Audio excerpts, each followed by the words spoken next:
दोस्तों नमस्कार, मैं संजय मग्गोर मौजूद है देश रोजाना के डिजिटल मीडिया मंच पर। इस समय हरियाणा के अंदर निकाय चुनाव चल रहा है।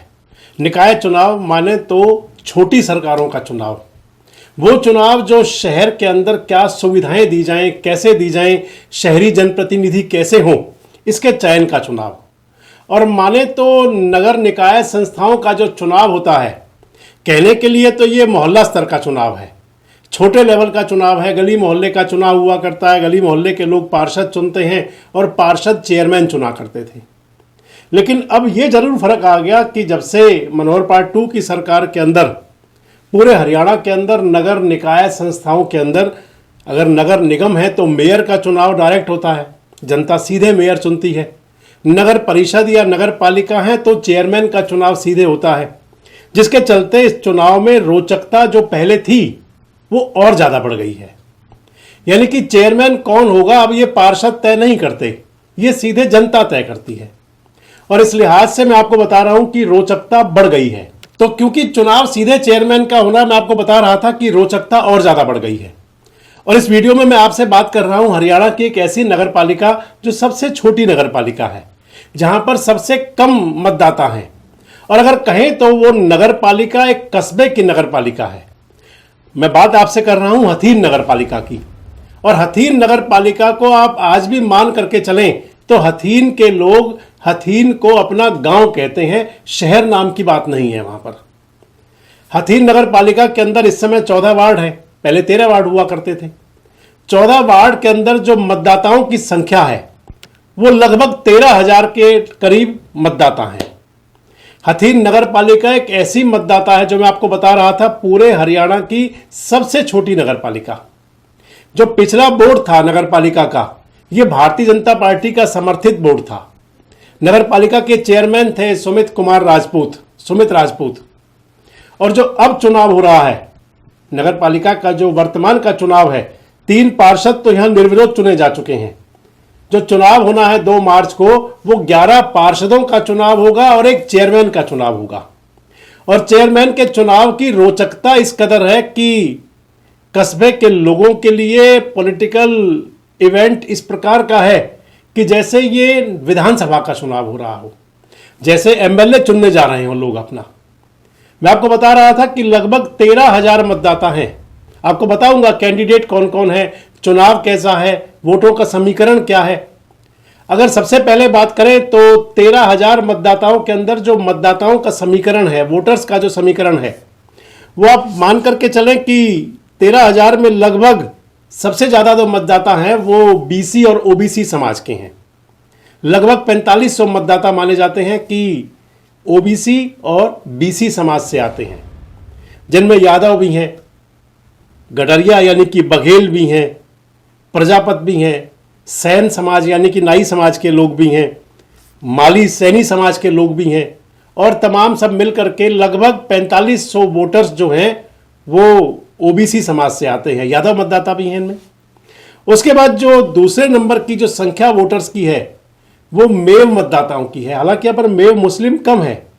मेव मुस्लिम के अंदर जब विधानसभा चुनाव थे, मैं आपको कई बार बताया करता था कि मेव मुस्लिम समाज के अंदर भी एक तो अगड़ा वर्ग है और एक एससी बीसी वोटर्स भी हैं। तो जो यहां पर मेव मुस्लिम समाज के मतदाताओं की संख्या है लगभग 2200 है। और उन 2200 मतदाताओं के अंदर सक्का हैं, तेली हैं, मियां हैं, इस प्रकार के सभी वोटर्स हैं। और तीसरे नंबर पर जो आ जाए तो फिर 3 मतदाता ऐसे हैं जिनकी संख्या लगभग बराबर है। यहां राजपूत मतदाताओं की संख्या लगभग 1500-1400 के बीच में है।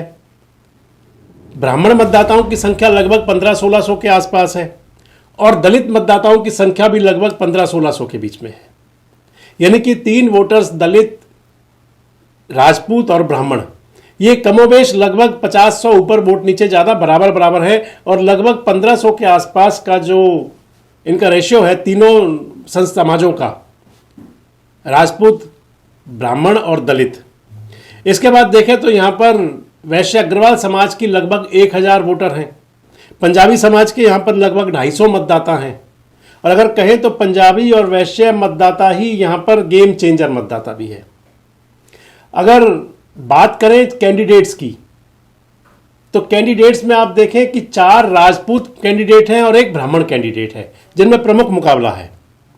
राजपूत कैंडिडेट्स में सीट जो है, ये चेयरमैन की, जो हथीन नगर पालिका की चेयरमैन सीट रिजर्व है महिला के लिए।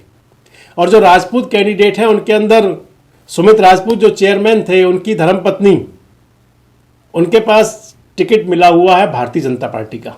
सुमित राजपूत की धर्मपत्नी रेणुलता भारतीय जनता पार्टी की कैंडिडेट हैं। बीजेपी से ही टिकट मांग रही थी आभा भी टिकट भाजपा की ट्राई कर रही थी। वो रविन कुमार वहां के पार्षद हैं, रविन कुमार की धर्मपत्नी है। इसके बाद अगर तीसरे कैंडिडेट हैं तो उनका नाम अर्चना है, अर्चना आर्य। ये भी सुमित राजपूत के परिवार से ही आती हैं, राजपूत कैंडिडेट हैं ये भी। चौथी कैंडिडेट यहाँ पर मीनू है, मीनू नकुल के नाम से है। मंगल सिंह चेयरमैन रहे हैं नगर पालिका के अंदर, उनका भी रुतबा रहा है, उनके परिवार से है मीनू, वो चुनाव लड़ रही हैं। तो 4 कैंडिडेट तो राजपूत हैं और 5वें कैंडिडेट यहाँ पर ब्राह्मण समाज से हैं।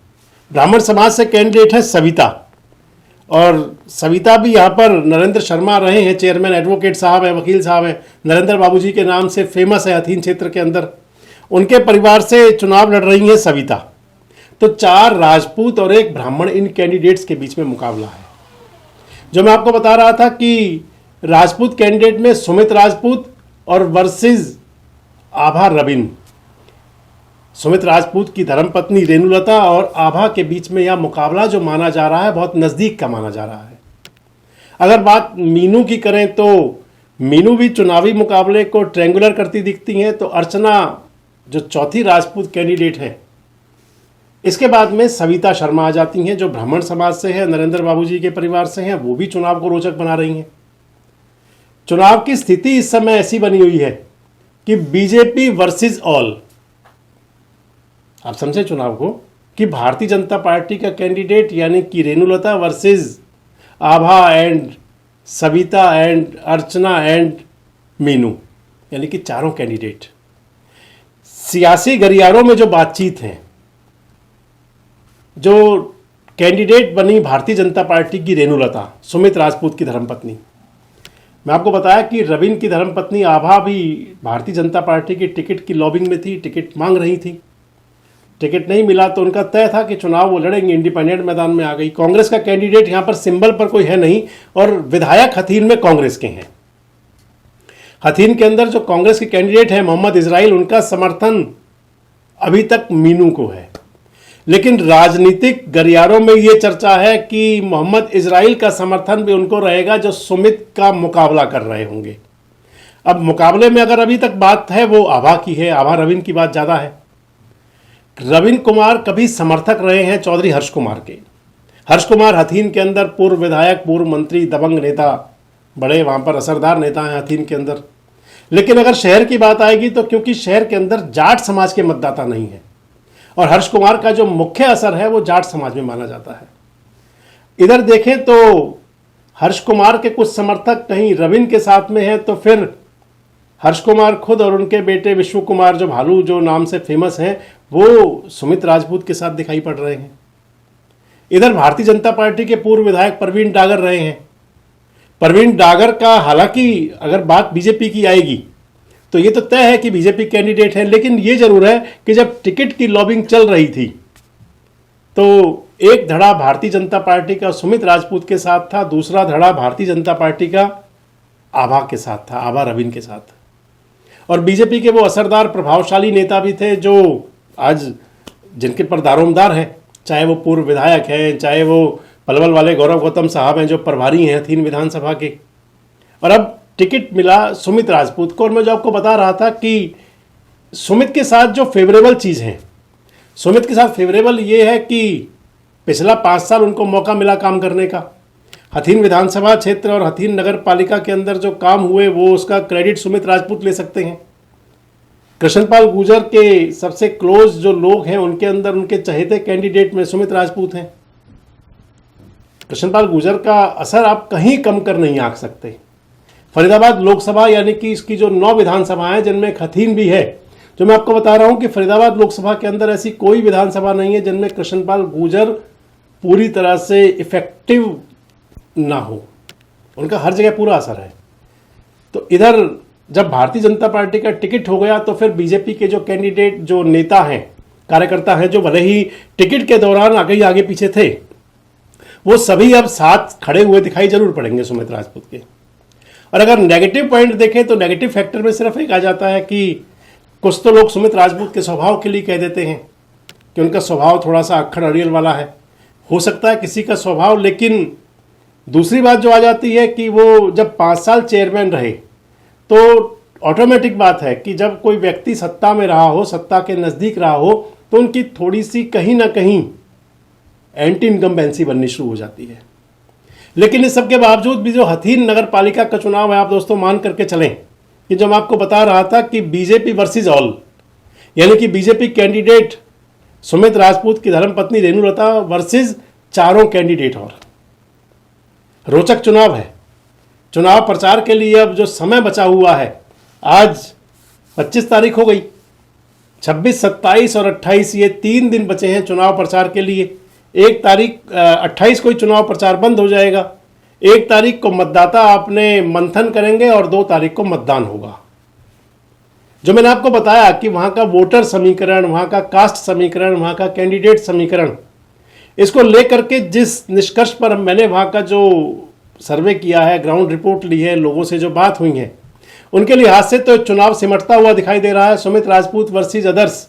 और सियासी गलियारे के लोग कह रहे हैं कि जो चुनावी मुकाबला होगा, सुमित राजपूत के मुकाबले जो कैंडिडेट दिख रहा होगा कि ये अधिक प्रभावी हैं, जिनके अंदर अभी तक आभा रविंद्र कुमार ही दिखाई पड़ रहे हैं, तो फिर तमाम विरोधी शक्तियां, जो भाजपा विरोधी शक्तियां होंगी, वो एक दूसरे खेमे में चली जाएंगी। आपको क्या लगता है कि कौन सी करवट रहेगा हथीन नगर पालिका का चुनाव? और हमने जो आपको बताया, आप उनसे कितने सहमत हैं? कमेंट्स बॉक्स में जरूर बताएं। जुड़े रहें हमारे साथ, देखते रहें देश रोजाना।